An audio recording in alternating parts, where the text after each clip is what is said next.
Welcome to the Alternative Dog Moms Podcast. I'm Kimberly Gauthier, creator of Keep the Tail Wagging. I've been blogging about raw feeding, pet wellness, and life as a crazy dog mom for more than 10 years. I've seen massive improvements in my dog's health since I began raising my dogs naturally, and I'm passionate about sharing my experience to help other pet parents. I'm Erin Scott from the Believe in Dog podcast. For more than 10 years, I've been researching and learning everything I can about healing cancer, allergies, autoimmune, and mystery illnesses in both my dogs and myself. And I can't wait to share with you everything I've learned in case it could help you too. As the Alternative Dog Moms, Kimberly and I are bringing you all the latest dog health news that we're following and the brilliant people we're meeting along the way. Now let's get started. Hello, Kimberly. Hello, Erin. Welcome back to the pod. It's good to see you. Yeah, I feel like I haven't seen you in a while. I know I forgot that we had last week off because I republished an episode. Yeah, we had a big fundraiser for the nonprofit I volunteer with last week. So it was actually a skee ball tournament, and it was a lot of fun. Oh, and so much fun. One of our volunteers actually has a friend that with a 3D printer. And so they collaborated and they actually made like a wrestling championship belt with our organization's logo. And then it got presented to the winner. And so it was a lot of fun. Oh, that is such a great idea. We're having our fundraiser in, it's in 2 weeks. I think 12 days and maybe 11 now. But it's going to be a hoedown. It's called Hootenanny for the Hounds. Aww. And so everyone dresses up cowboy-ish. And it's in an old barn that a friend of mine owns. And we have, like barbecue and music, and we're doing auctions. So I've been spending the summer going around and talking to different local companies to get donations. And I actually need to this weekend sit down and make a list of the donations, because what I was going to have at the beginning of the summer has completely changed because, life gets busy and people who promised to donate just weren't able to get it together, which is so understandable. Just the fact that they can donate anything. But I'm pretty excited because I have a Jason Statham basket. And there's a lot of really cool stuff. Cocoa Therapy sent stuff. So did Real Mushrooms. And so I have an entire mushroom basket. So there's a mushroom nightlight and mushroom themed mugs and all these really cool things. And there's a local company that makes the best blackberry honey. And so there's an entire honey basket that has all these really cool things with it. And so, yeah, we're having fun with it. Then, there's like the really cool stuff, like someone's donating Seahawks tickets and all that type of stuff. So it's a really fun event. We did it the first time last year and it was a blast. And so we're looking forward to it this year. That's awesome. Yeah. Hi, Nessie. Yeah, it's my news work, girl. I kicked my dogs out of the house today because I needed to be able to do this because Johan's painting and I'm hoping that it's not going to be loud, but you never know with him. And I just knew that I couldn't do him going in and out of the house and the dogs, because Bella she looks out the window and any movement she sees outside, she growls at. And then Apollo runs and jumps and looks out the window to see what she's growling at. And then Zoe just starts barking in solidarity. So it's just sort of like, why don't you guys just sit? It's not raining. It's still warm. Just go outside. It's Have okay. an outside day, yeah. So I am fresh off the Nova Pet Summit. Nova Yes, you being are. Northern Virginia, for those not in the know. So this was very fun. It was on a Sunday, and I had to leave really early on a Sunday, but it all worked out well. At least I didn't have any traffic, so it's like literally the only time there's no DC traffic. So it was great. And, the other fun thing about it was my veterinarian went, and also my animal / human chiropractor went. Oh, cool. Dr. Jean. And then the store that I frequently shop at, Clippers Canine Cafe, she closed her whole store down and took her whole staff. Oh, that is so cool. So we had, all the Baltimore area represented there. A little section. And so it was very fun sitting with Dr. Jean, my chiropractor, because she's never attended anything like this before. And while in fact, she doesn't even currently have any dogs. She used to have a Great Dane that passed away. But so she's not like as in the know. Like she feeds raw. She goes to my vet for her cats and stuff, but she's just not in the know with, like who different people are. And so this was all just like brand new to her. And so it was like, it's kind of like when you take a kid to Disney World for the first time and you're getting to like see it through their eyes and stuff. Yeah. So it was very fun getting to sit with her and hear her reaction. So Susan Thixton opened the morning. And so like she was not familiar with her work before. And so, that was also sometimes a little rough to see first thing in the morning after breakfast, but So one of the things, and I had heard rumblings of this, but there is a bill before Congress right now called the PUR Act. And, it's some kind of acronym for like pet food modernization, something, something. And it would actually get rid of AFCO. I have heard of that. And put everything under the FDA. And of course, AFCO is very annoyed that they weren't consulted about the writing of this bill. And so anyway, it's kind of like what's worse, the devil you know or the devil you don't know? That's what I was wondering. Is that a good thing or a bad thing? And then it was just interesting as she was giving just some of the history of like changes that were supposed to happen after the 2007 melamine recall and stuff that never actually was implemented. I guess Senator Rand Paul then like wrote a bill that like got rid of all the stuff they were supposed to have done. And and now there's like changes to the labels that are supposed to happen in like 2030 that will make them look more like human food labels and actually identify like calories from fat, from protein, and from carbs, and make it more so you don't have to do like insane math to figure out things. Right. And I guess there's like pros and cons to doing it this way because, as Susan Thixton always is trying to remind us, this is not the same. Like their food is not the same as our food. Their right. food is feed. And she brought up a good point, and it's gross, right, to think about, but it's kind of like, look how much meat is consumed by humans in the grocery stores, right? Like you go and there's all the steaks and ground beef and chicken breasts and everything, right? And the industry's got to do something with all the carcasses and all the leftover pieces, and it goes into pet food. And so if we start demanding like better quality pet food, what are they going to do with all that stuff, And it was making me think of fluoride in the water, right? Like fluoride is an industrial waste product. And somebody's like, hey, it maybe kind of helps teeth. Let's put it in the water. And it actually has a lot of negative health things associated with it also, which is why I filter my water. But just like these industrial waste things, they don't know what to do. So they try to come up with some sort of health benefit for them and then sell it to us that way, because it just helps industries get rid of waste products. So that's what we're all here for. And thank you, capitalism.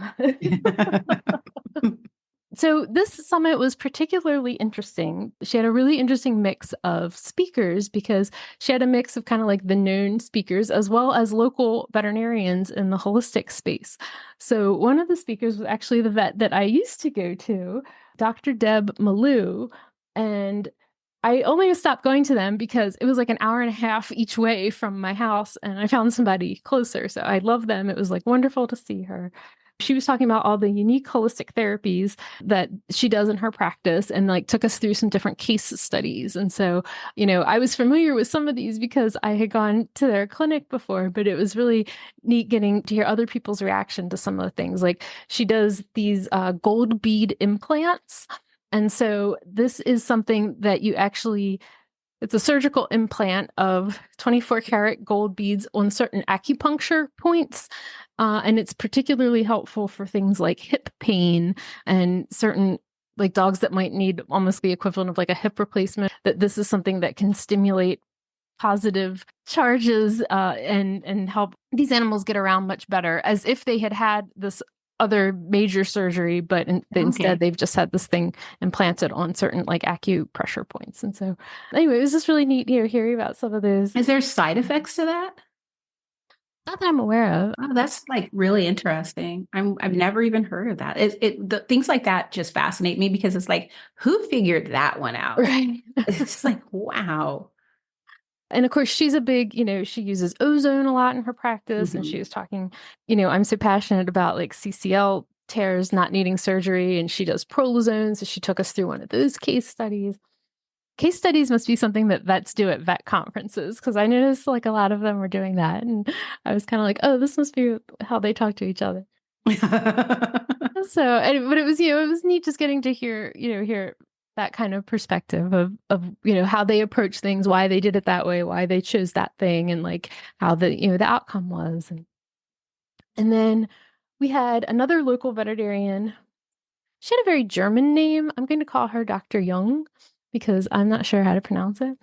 And she does homeopathy and chiropractic. And she talked about like when and why she chooses those modalities. And she kind of just glossed over chiropractic care because she's like, I know everyone's familiar with it. And, she did show a couple like videos. And then she had this really interesting computer program for homeopathy.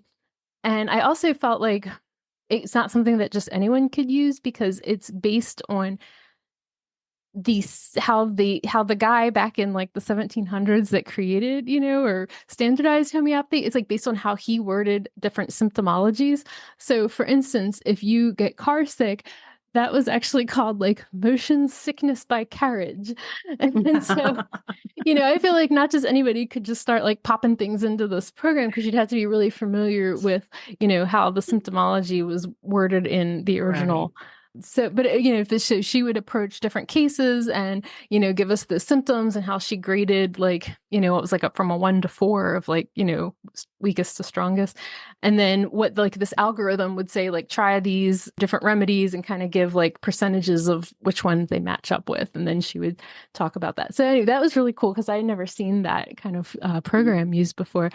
But I felt like you would still have to go through a lot of training, because she has several certifications in homeopathy, and it's like you'd still have to go through training just to learn how to use this program too. It's not just like anybody could do it. And then Dr. Holly Gans was supposed to be there, but we actually had her husband Carlton, and he was just kind of funny about it. Like, yeah, I know you probably don't want to see me. And I think they must have something going on with like their senior dog or something. And so he traveled to be here. And so he had a very fun like quiz. And he was saying that when they speak at more conventional veterinary conferences, they use these same questions and like they all get them wrong. Whereas like we were almost all getting them right.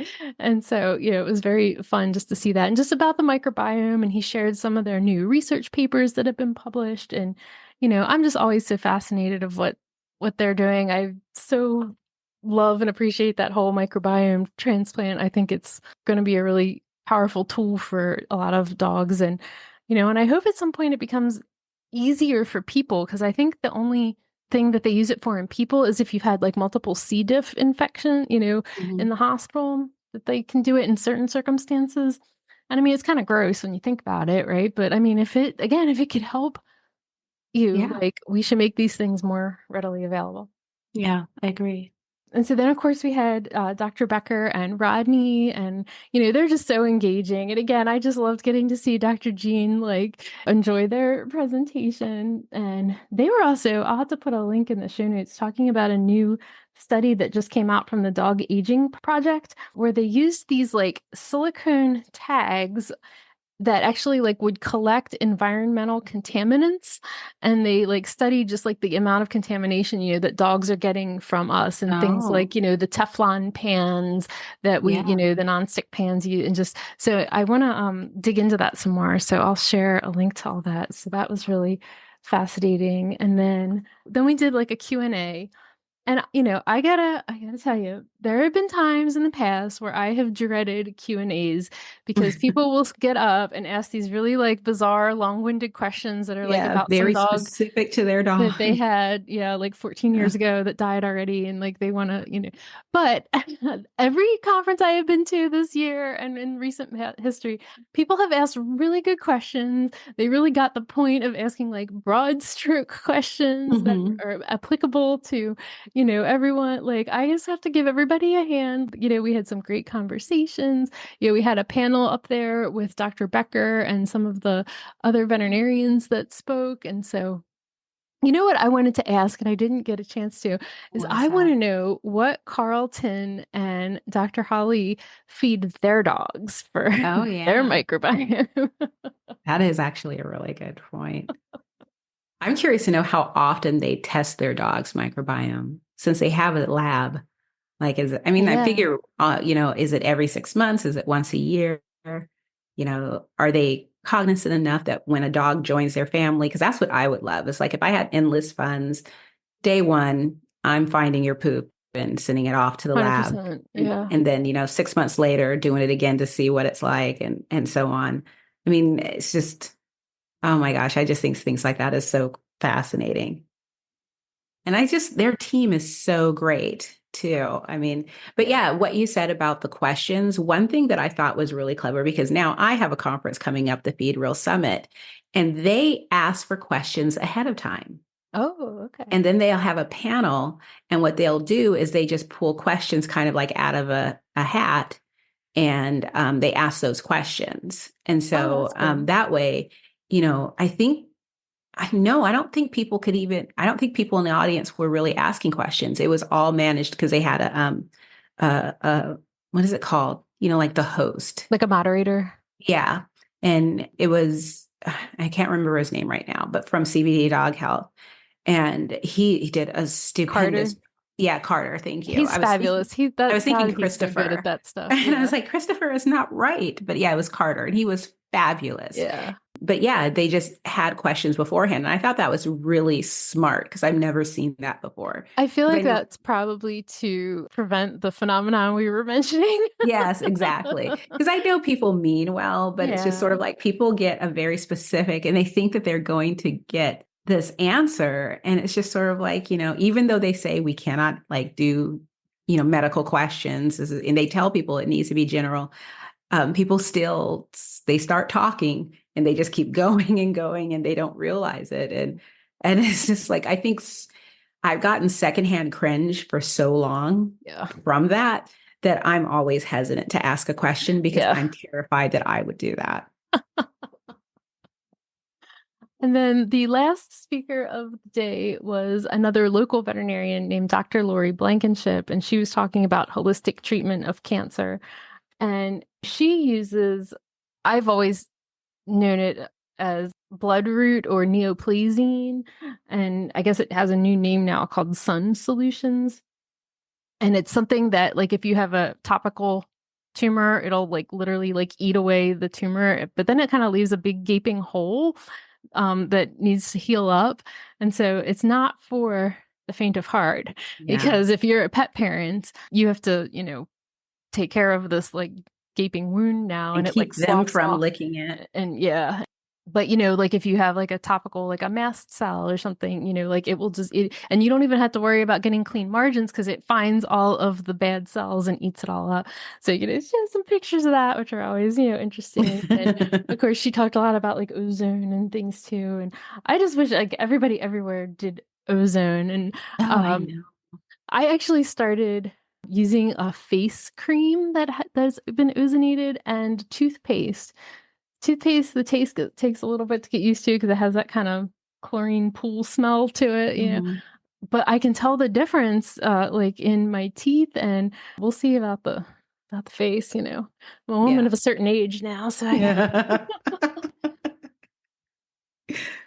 But it was a really great day, really great crowd of people. Oh, I saw Dr. Rob Silver there with Real Mushrooms. I didn't know he has a book coming out. I didn't know he had his book coming out either until you told me. I'll put a link in the show notes for everybody. The website says it's supposed to be out October 1st, and it's called There's a Mushroom for That. I think that's brilliant. Best name ever. I know, that's brilliant. I'm noticing more and more people doing mushrooms, and it's amazing because thanks to Dr. Silver, I know what questions to ask. So this weekend I went to a farmer's market and there was a guy there with a bunch of mushrooms. And I asked, what are they grown on? And because it's just sort of like we all know that not everyone grows their mushrooms on wood, but he actually does. And I forgot where he got the wood. Oh, he gets his wood from the Amish. So which I should have asked him, so do they ship it in? Because I wasn't aware that we had Amish in Washington. But, what do I know? But, after they like build a structure, they have the excess wood and sawdust and stuff. And so he grows it on that, which is similar to what real mushrooms does, just in a different country. So it's not all the same mushrooms.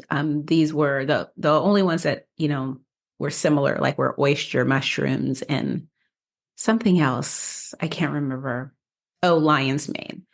But the rest were mushrooms that I had never heard of. The only disappointing part that I had is that he had one where it was like, this one's my favorite. And I was like, oh, what makes this one your favorite? And he was like, oh, it was my favorite when I first made that sign.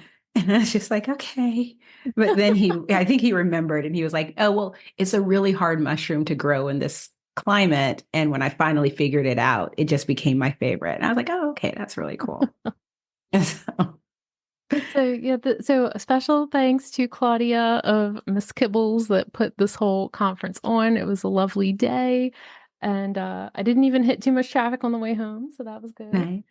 And I met one of our listeners there. Oh, nice. Her name's Angie. She has a bulldog, and that was very fun. That she says she just discovered our podcast a couple months ago, and she's now like binged all of them. No. I so appreciate you. And since we're doing shout outs, I just want to do a shout out to Nick and just, if you're listening, thank you so much. We miss you, Nick. Thank you for listening. Is this our one male fan? Our one male fan. I mean, I'm sure we have more, but Nick is the highlight.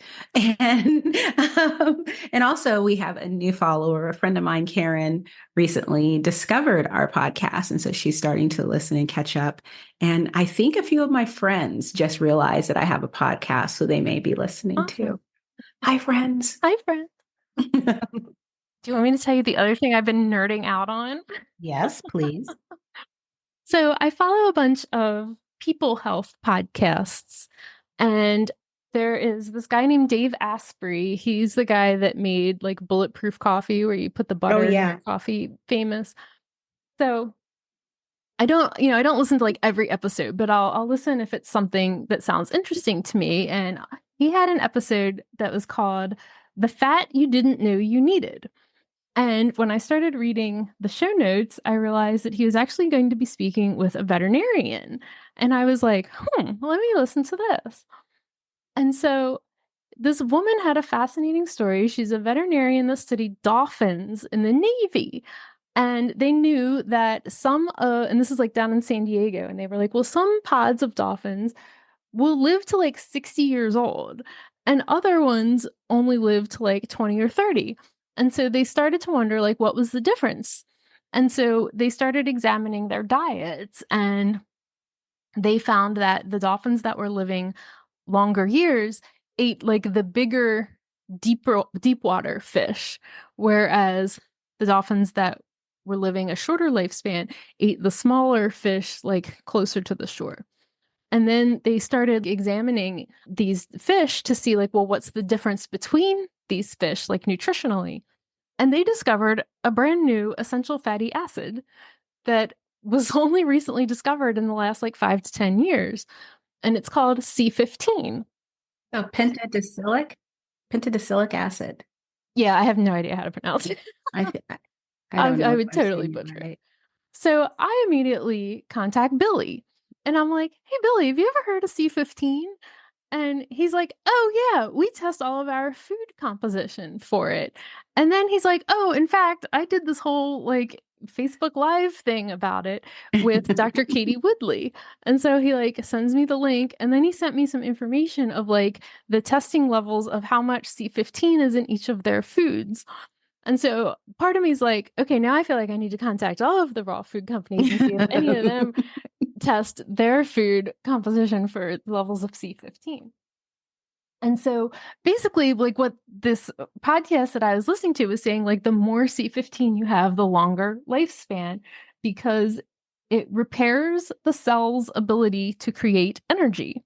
And it's actually 3 times stronger than EPA, which is like one of the Oh, things wow. you always hear about is Hmm. beneficial, right? And in land, obviously, we don't eat like whatever the fish were that the long living dolphins were eating. They are not at all fish that people would eat, but it's in grass fed dairy and it's in ruminants, so like goats and beef. Hmm. And so this woman who was on that podcast, she was touting a supplement company that she started, and they create C15 in the lab as opposed to like extracting it from food or fish or anything. There's pros and cons to this. And so they were recommending for people between 100 and 200 milligrams a day for like optimal longevity.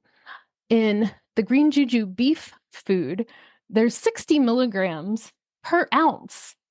Oh, wow. And so this is extremely beneficial for dogs. And he said that their raw goat's milk, of course, is even higher, higher concentration levels of it. And so, again, this is just all really good stuff for our dogs as well as for us. I'm so glad I buy their goat's milk. I know. I'm so glad. So I'll put some links so everybody can check this out, but it's really fascinating science. And even Billy was saying, like, yeah, it's really fascinating that for years we've known about, EPA and DHA, but like it's only been in very recent history that a new essential fatty acid that people need for survival has been identified. Because every time we think we know everything there is to know about nutrition, like we end up finding Yeah. out more things. And so I've just been totally nerding out on all this. I did see Dr. Josie Beug. So someone else shared her post, which I thought was fascinating. So I was really excited that you included that in your email because it's such a great point, but not something I thought about. So many times, like, and I think about when Scout and Sydney got cancer, I went on a huge research of internet, basically on the internet, figuring out what to give my dogs. And I'm looking at Chinese herbs.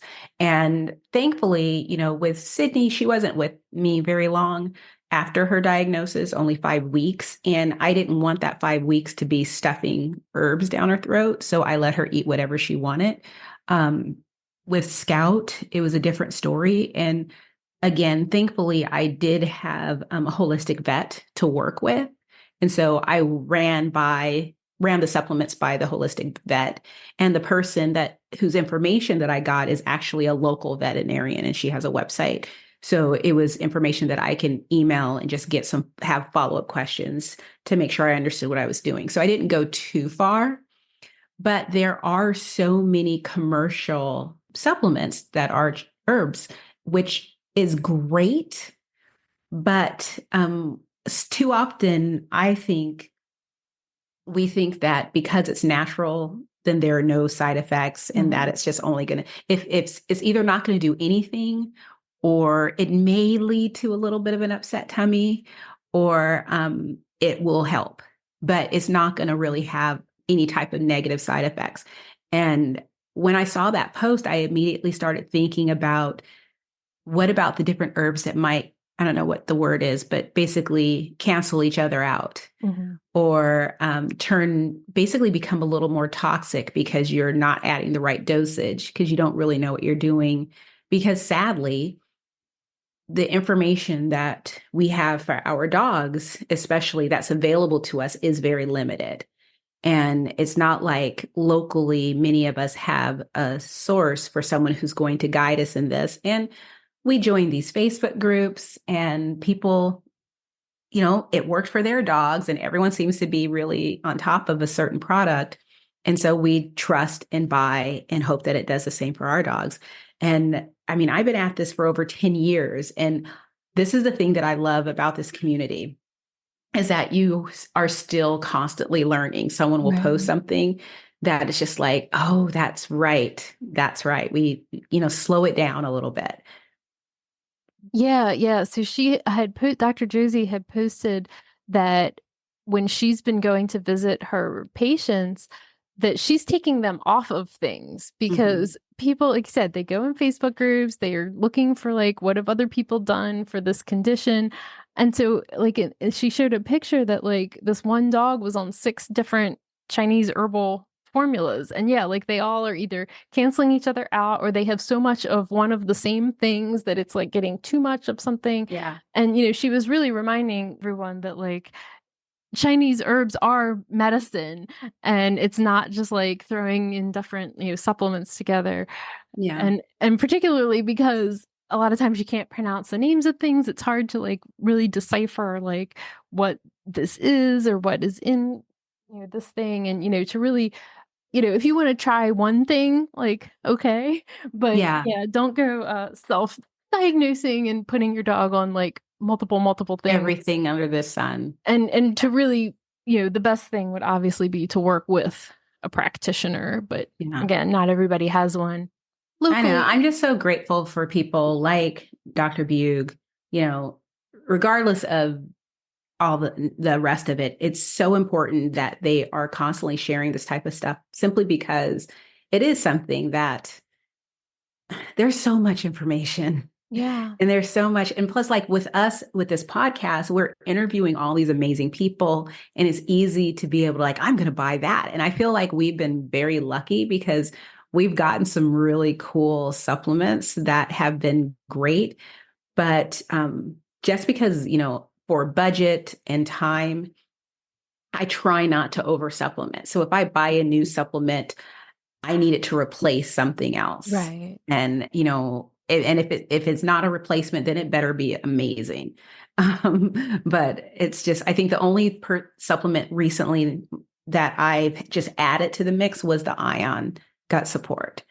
But everything else is like, if I'm adding it, then it's because I'm replacing something else or I'm alternating it with something else rather than adding a bunch of stuff simply because, and with herbs, they have a taste and they can be bitter and dogs may not like it. And I always worry about, not with my current pack of dogs, but I learned this with Sydney and with Rodrigo, is that they can be turned off of their food.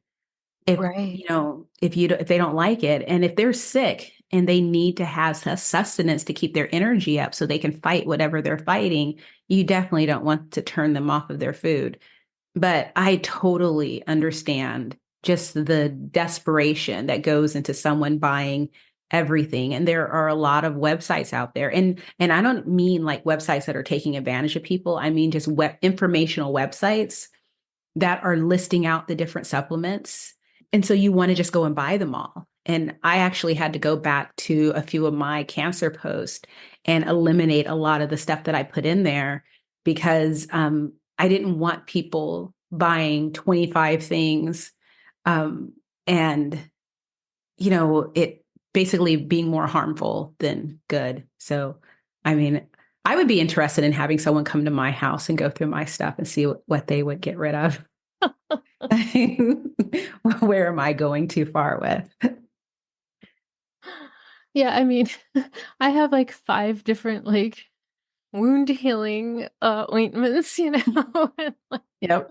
I have lots of salve. I am like the salve queen. I mean, and I blame Angela Ardolino for that because the CBD dog health salves, and there was a time where I was just getting CBD dog health salve, like it would go on sale. So I'd buy some.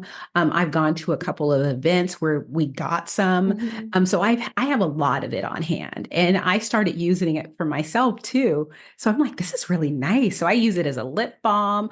I use it if I have a bug bite. I use it for, I use it for everything. If I have an injury, like, I sometimes have a meal prep injury because I got a little too close to the knife. And I use it all the time. And I have different types of salves for just different. I love salves. So yeah, it's kind of insane. And I've now made a rule. It's funny because I haven't purchased anything for my dogs, like food wise, in a month. Wow. I know, because I don't need anything. I mean, I literally don't need anything. I think the only thing I've spent money on is Real Dog Box, my subscription, and I bought some rabbit heads. But otherwise, I'm good. And I'm trying to cut back because of the fact that I just don't want to be a hoarder anymore.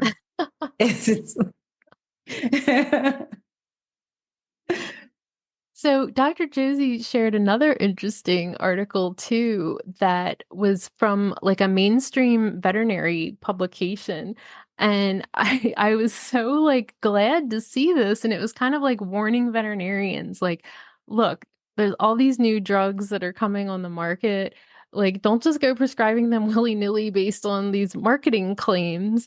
Actually do research and look at like what are the negative side effects? What is the potential percentage of dogs that have these types of side effects? Like, really dig into these things. Don't just trust like the pharmaceutical company said so. And I think a lot of people were like, woo.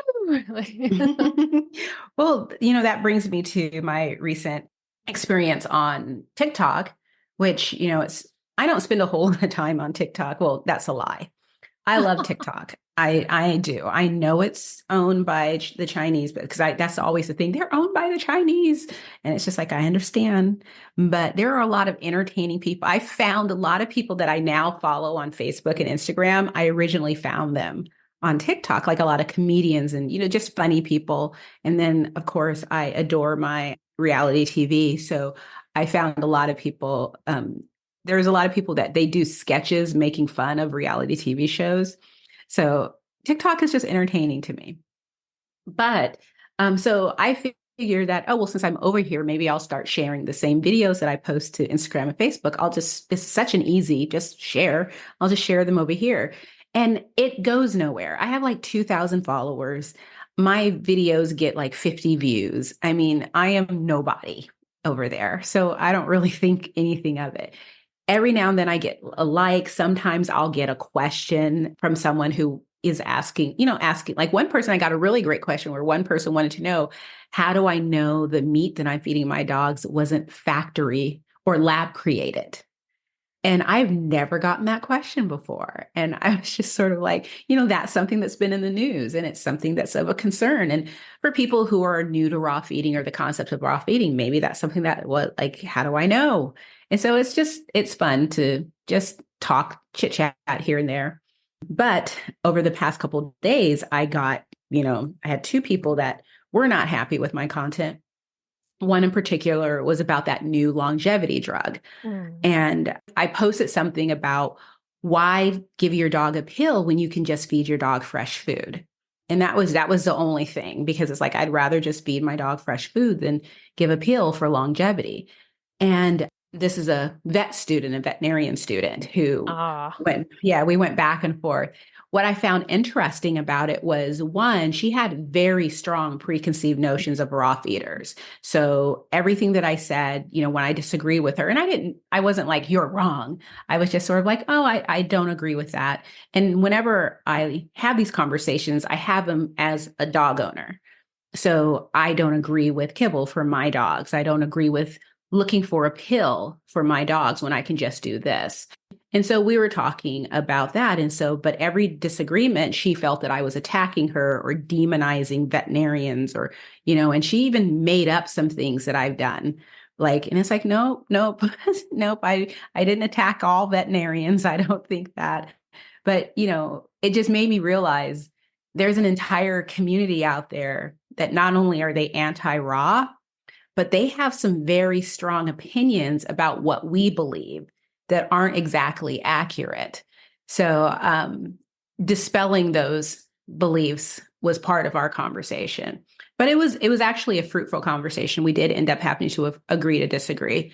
But I thought it was really interesting because she's very excited about this drug that is not available to the public because it's still in testing. And I didn't say this, but in my head, I mean, it's TikTok. You only allow so many characters. You can't really have a deep conversation. But I was so surprised, and I'm endlessly surprised that someone who I would consider a scientist is so excited about a drug that's being tested. But even in testing, we still don't know the long-term effects of this drug. And, going back to something you said earlier, there's all these things like is it Crisco or certain types of cooking oil? Where did they originate from? Same thing with like Vaseline and fluoride and the nonstick covers on our pans. All of these things, maybe it was a great idea in the beginning, but it isn't until now that people like, gosh, birth control. I mean, there's just all these things where Baby powder people has asbestos in it, just FYI. yes. I mean, now chemical relaxers. The reason why so many Black women are going natural is because, we're starting to go, what are we putting right on our brain? Heads, yeah. Every 8 weeks. I mean, and it's just sort of like, the candles that we burn in our house. I mean, gosh, we've walked by the Yankee candle store in the mall and everyone admits that it's way too strong, but no one thinks about the fact that when we get one of those candles for Christmas, we're happy to burn it in our house. And what is it putting off? But it's like, so going back to that drug, it's just sort of like my concern is the long-term impacts. So it's so important for us to, even though a lot of people will probably say to, hey, don't just go ahead and prescribe this drug, saying that message in our community, a lot of people will be like, yeah, duh. But I honestly think that it's so important for it to be said because we can become very complacent and forget to start questioning the stuff that's being fed to us because, they're marketing this drug pretty heavily. Yeah. And it's not even available yet. I mean, they've been marketing it for months. I mean, the first time I heard about it was from a veterinarian on TikTok. So it's just like they are preparing the public for this magic drug. And you should see the comments where people are so excited. And I'm just sort of like, so especially with my own personal health journey this year, it's like, why would you give your dog? So you're basically, it's sort of like me, I'm going to eat junk food. I'm going to eat fast food and junk food. I'm not going to exercise. I'm just going to sit on the sofa, eating all day, smoking and drinking and watching TV. And not just any TV, reality TV, the trash one, get it in my head. I'm going to do all of that. But to make up for it, I'm going to let them give me a bunch of medication. I think Nick Thompson posted an image of a T-shirt. Did you see that? The blue T-shirt with, I'm on this drug because of this drug, because of this drug, because of this drug, because I can't be bothered to eat a healthy diet and exercise. And it's just like, that's kind of how I feel like that drug is treating our dogs.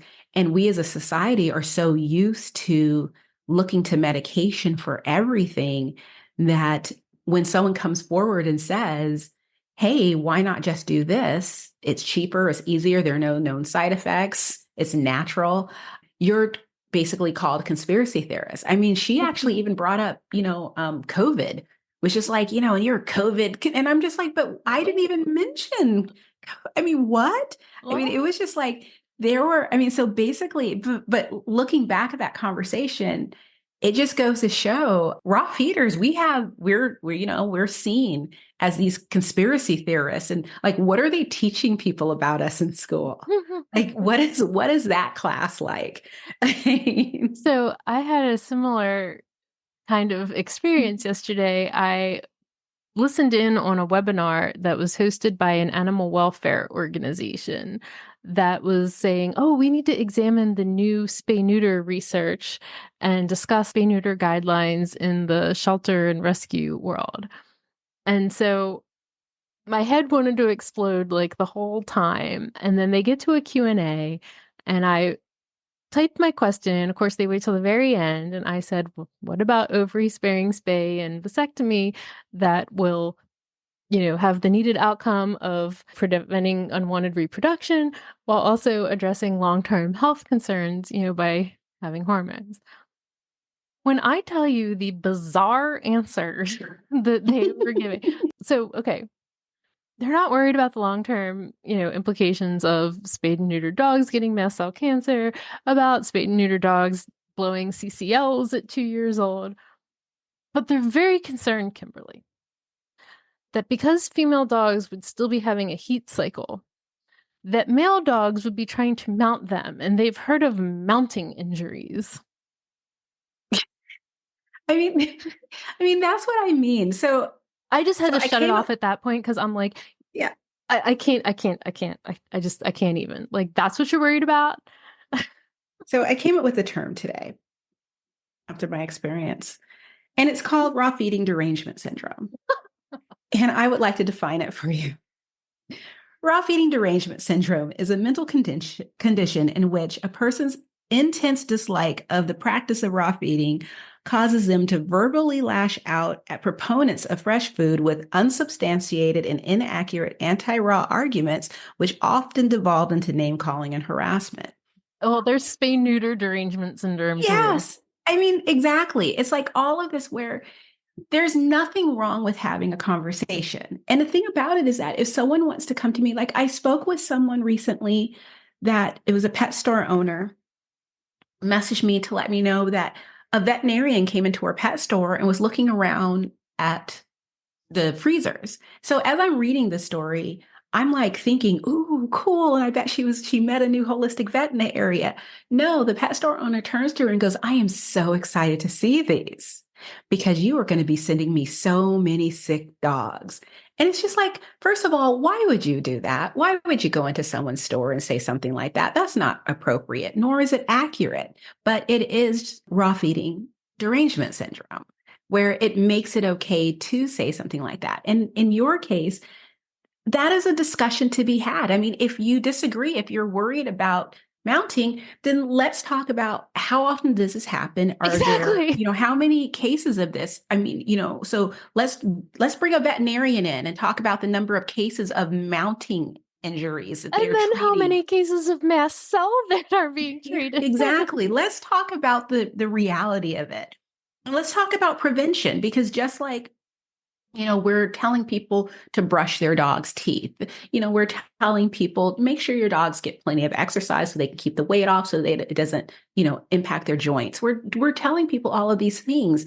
That's something that can be part of the conversation. So let's start educating people. You guys have been pushing this stupid longevity drug onto us for 2 years now, using social media to get people hyped, to give their dogs a pill that will let their pills live forever. And it's just a diet pill based on what I've read so far. Right. I'm sure there's more to it than that, but it doesn't seem to be it doesn't seem to be anything. But you will not have conversations about true prevention and education. And if you don't know it, there's so many people who do. I mean, the number of breeders who can control their litters. Right. And you know what? They're worried about mammary cancer and stump pyometra. See, then let's talk about it. Let's talk about the percentage of dogs that get mammary cancer. Let's talk. I mean, a friend of mine's dog, his dog was not spayed and she did develop pyometra. But the thing about it is that he is so anal about his dog, and he's worse than I am. And it's amazing. He is like, basically, I want a little statue of him on my desk because he is someone to basically look up to. But he caught it very quickly, knew exactly what to do, got his dog taken care of. He called me just completely upset about it. And I'm just like, oh my God, look at you. You knew what to do and you took the steps. His dog even has heart disease and she is still doing very well. He was really worried about it, but he's the type of person who's gonna go above and beyond for his dog. And so there's those type of things where let's turn our pet parents into people who will go above and beyond for their dog. And let's give them the tools and the education so they can do so. It's not that deep. It's something, going back to our conversations with Dr. Becker and Rodney and how, that one veterinarian who does a mobile clinic doing ovary sparing spays and vasectomies. And yes, let's find out the incidence of random mounting injuries in the Philippines. Exactly. I was like, this is what you're worried about? Like, anyway. Okay. Well, I have to go pick up dog food. All right. Until next time. It was great talking to you guys.